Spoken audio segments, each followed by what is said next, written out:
Good evening, ladies and gentlemen. Good evening, viewers. My name is Matthias Ofiko, news editor of the Namibian Star newspaper. Let's have a look at today's headlines.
Tonight we're joined in studio by Mr. Salomo Hei, the head of research at the High Economic Intelligence. Welcome, sir.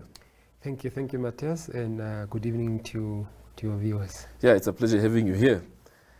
The year has started off quite on a rough patch in terms of the economic scenery in the country. What have you made of it so far? Well, Matthias, you are aware that our economic challenges predates COVID-19.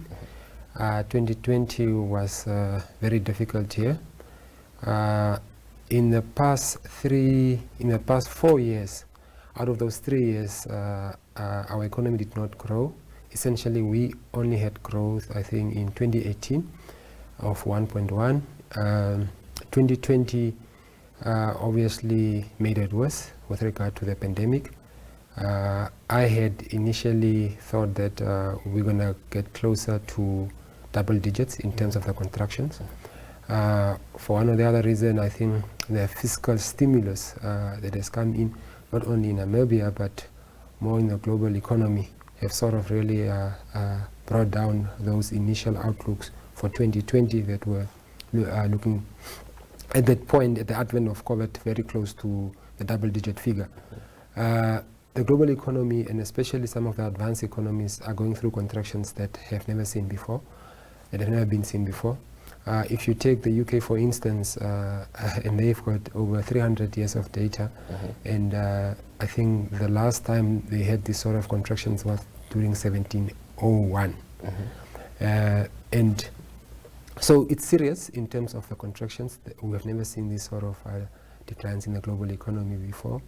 The recovery is really anticipated in 2021, and especially for us, that recovery will in the main be driven by the base effect in a context that is really a statistical correction, if it were.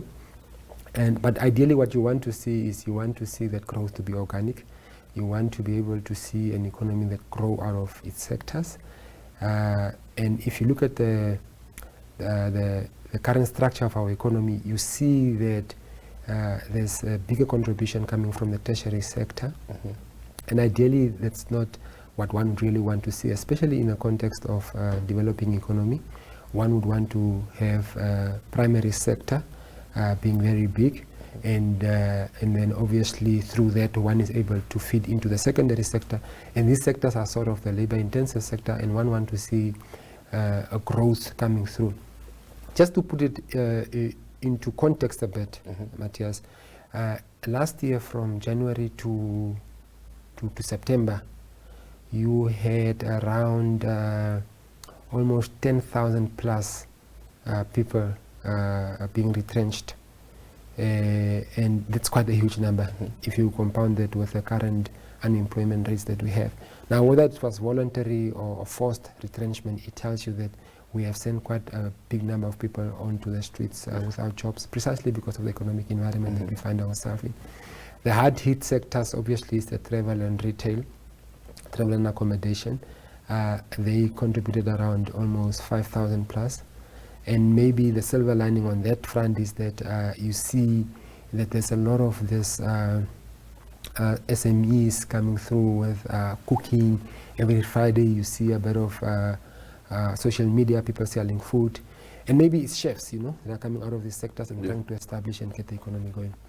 The retail sector has been hard hit.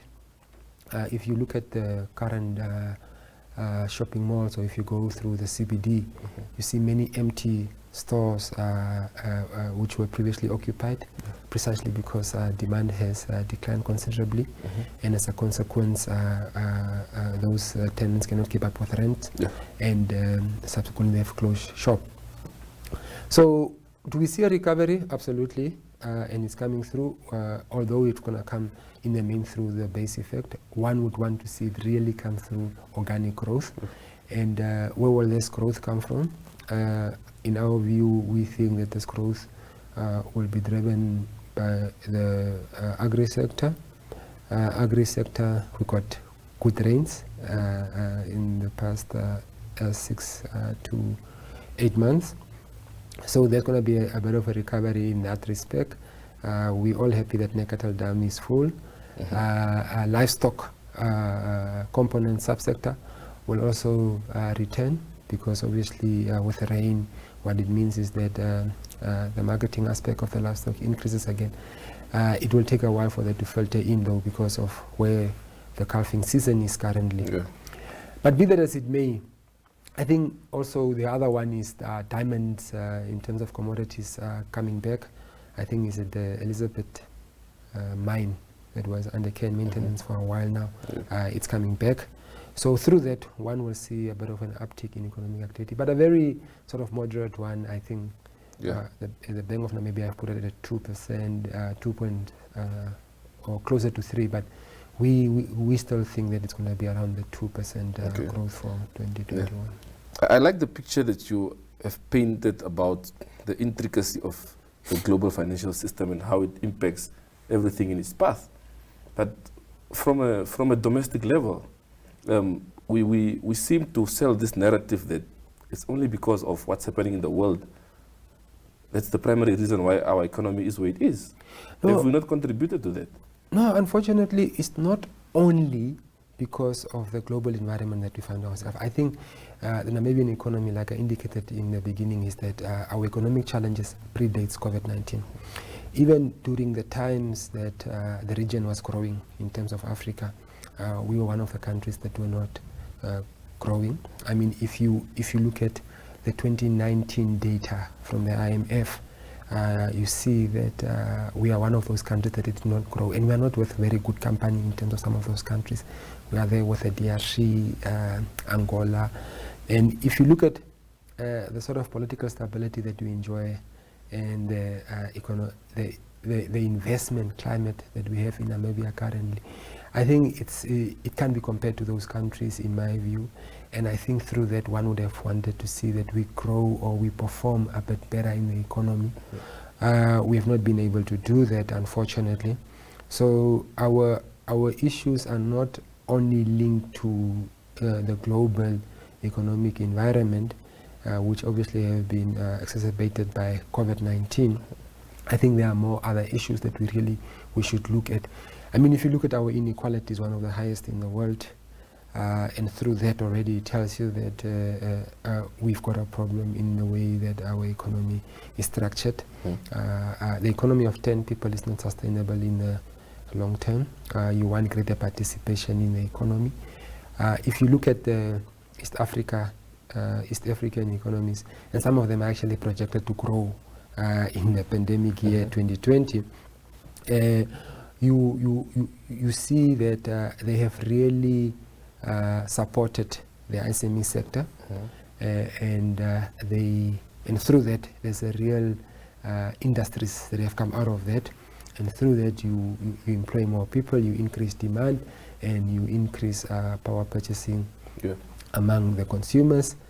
I mean, look, we also need to be honest that we will see expectations come because of the vaccine as part of the recovery process, and with that confidence could return, and through that, obviously, business will get going again. But your specific question as it relates to our economy, I think we need to do a bit more. We need to see what is it that we can do. And in my view, some of those labor-intensive sectors really need to be propelled. Yeah. We need to make sure that our primary and secondary sector grow and become bigger, because those are really the sectors that one want to see drive our growth. You know, the tertiary sector obviously is the finance and the banks and insurance companies that have been doing very well, the asset managers and all of that over the years. But what you want to see this translate into the real sector, because that's where the jobs are being created. Yeah. And this is how you can really drive industrialization and obviously there are supply side constraints that we all are aware of. We're not really very competitive, and our skill set is not at the level that we should be. But I think you can actually work on that by focusing on what you're asking in terms of the domestic economy.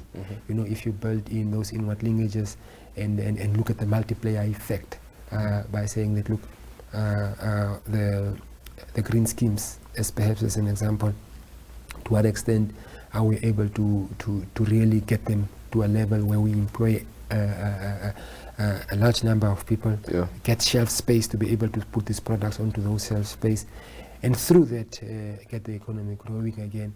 And I know that some products obviously could be a bit more expensive in relation to, say, what we import from South Africa because of that competitiveness component. But I think the multiplier effect in terms of the greater number of people being able to afford this orange or this apple because we are producing it locally and we've got jobs can go a long way in us really bring about efficiency in the short to medium term, and subsequently then make our products competitive to be able to export them and take advantage of this Africa Continental Free Trade Area opportunity that's coming now. Yeah, you spoke extensively on especially the issues around job losses and so on. It's surprising that whenever we speak of job losses, we forget to speak about the impact on the generation aspect of tax, and then how that has a ripple effect on the entire system. Absolutely, and I think there's a conversation around our metrics in terms of our debt metrics, our deficits are not looking good. But if you put it in the context of where we find ourselves in the global environment, again, there's very few countries that have got any positive debt metrics during this time. And you are correct when you say that we need to consider our revenue base in the context of what we want to do, because the balancing of the budget speaks to that. Once you are unable to increase your revenue base, it becomes extremely difficult to get the economy going, because then it obviously means that your budget appropriation will also be impacted. And what it means is that in times like this, you want to see public investment, and perhaps it might not come through in the manner that one would have wanted to see, precisely because of the revenue base becoming smaller and smaller. So, thinking of the men on the street, fair enough, talking about the tertiary sectors and so on, financial sectors, the banks and so on, trying their best to make the system work. But for the men on the street, what does the current picture show going forward for them? And how do we address that to ensure that, you spoke of the SMEs, how do we build confidence also to say that, look, it's not all doom and gloom? Well, look, it's the long and short of it really is that it's a difficult economic environment, and we had many job losses. Those job losses continues. So for the men on the street during this time, it's difficult. The social safety net that government puts in place can only do so much. Is there a need to consider doing more from a public investment perspective? I think so. And it's not me, it's the IMF that says that for 1% worth of public investment into GDP could actually increase GDP to around 2.7%. So With public investment, you could bring back a certain level of confidence, and through that confidence, you could bring a certain level of market participation. So to that extent, you could see that maybe industry could open up again, people could be investing in local industry, and through that the man on the street can potentially get a job. But also there's a need to upskill the informal sector to a manner that they become highly competitive in terms of their product offering.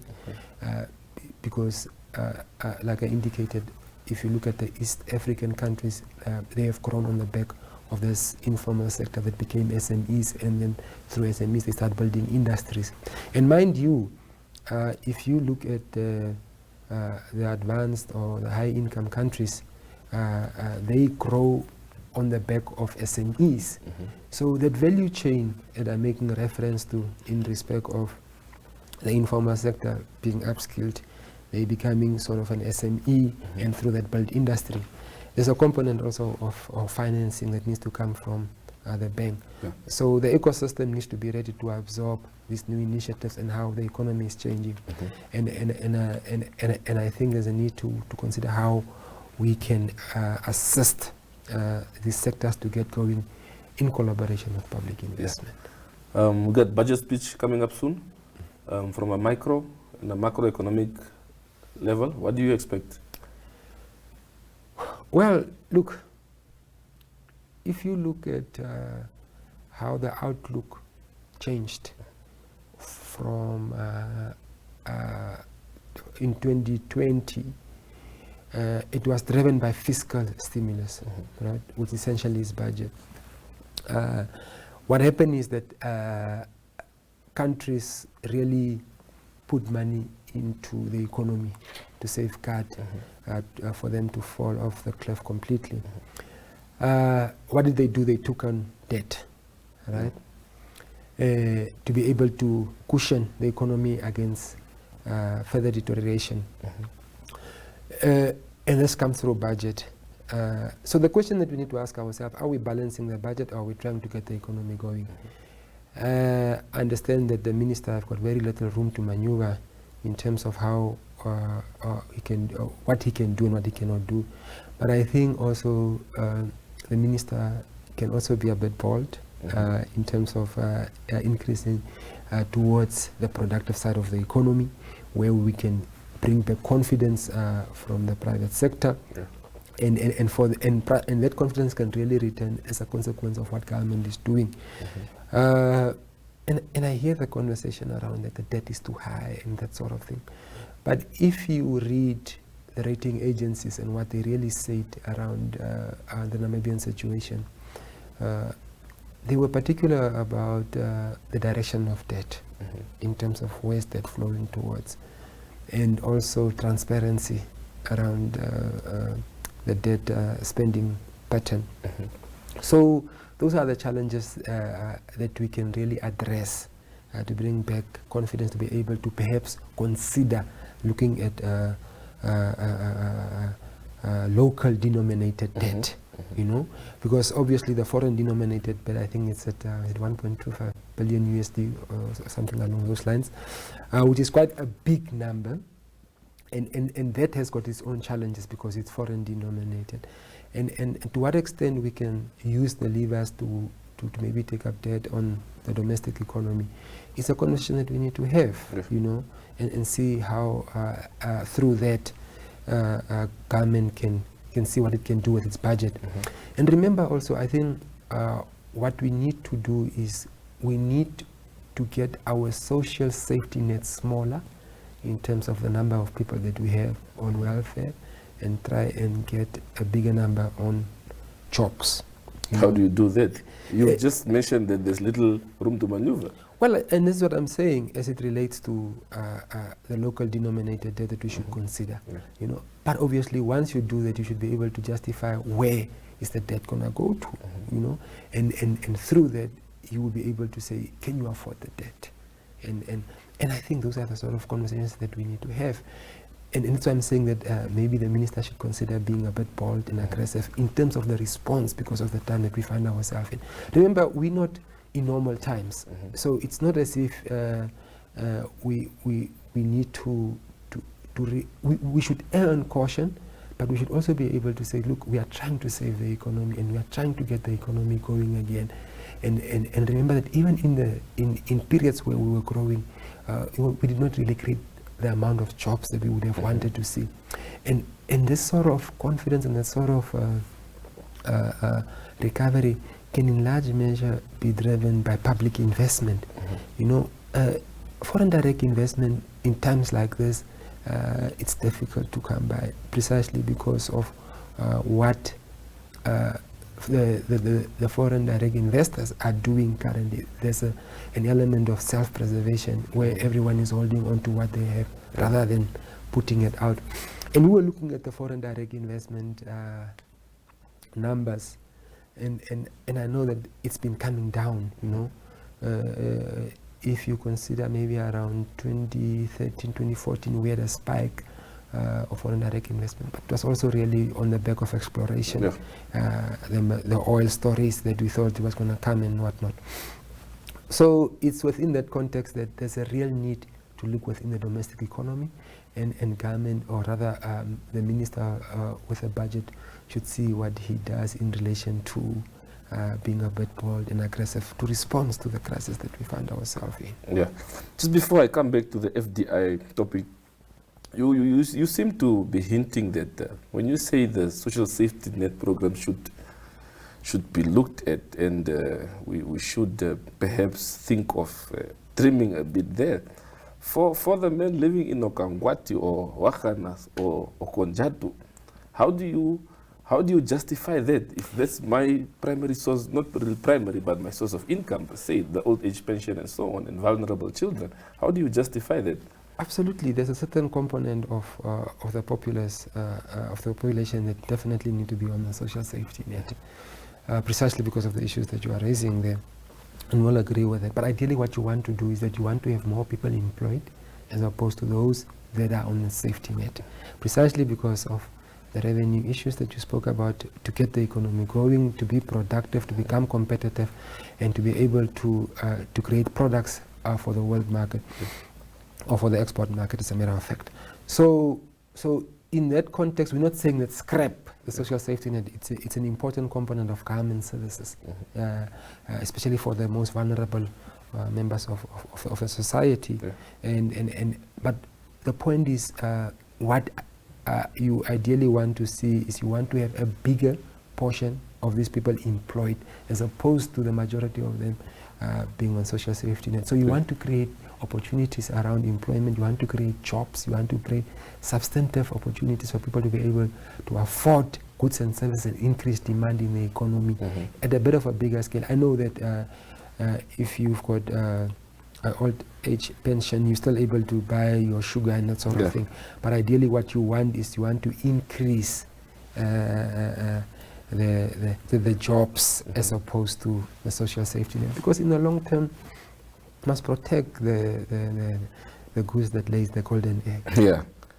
So in terms of budget again, perhaps advice for the minister, structural impediments that should be looked at in terms of getting our economy back on track again. What are some of those factors? We know there's been complaints around the bureaucracy, the policy issues, regulations, and so on. What do you think are some of the pertinent issues, short term? Look, the one thing that could assist is obviously one of the issues again that were raised from the rating agencies, was the issues around the returns, in terms of paying once you've submitted your tax, and then the returns that needs to go back to the SMEs.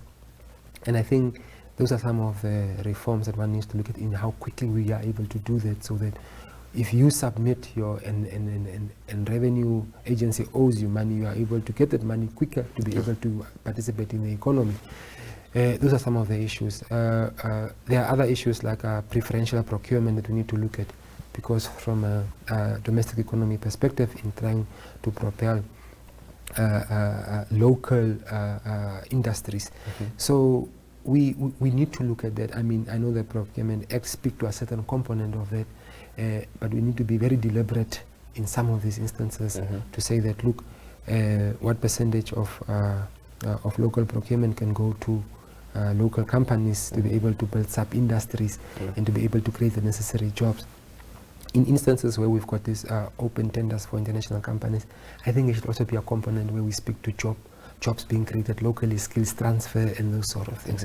Because through that, one will be able to have meaningful impact in the economy when you are bringing in a foreign company. What you want to guard against is having these foreign companies really just come and do the usual tendering that any other local can do. So you want to bring in certain components into the economy that will be able to have a bit of far-reaching implications in the medium to long term. And this can be done by some of the reforms that one is speaking to here. Yeah. So if you were the finance minister right now preparing your budget speech, give me 3 key areas that would definitely feature prominently in your address. Well, the health sector, we need to continuously cushion the sector because of the vulnerabilities and the uncertainty that exists around this pandemic. And then obviously agriculture. We really need to go full steam in agriculture from a spending perspective, but we need to be strategic in terms of what it is that we want to achieve as well in that respect. It's a sector that's really gaining center stage on the continent.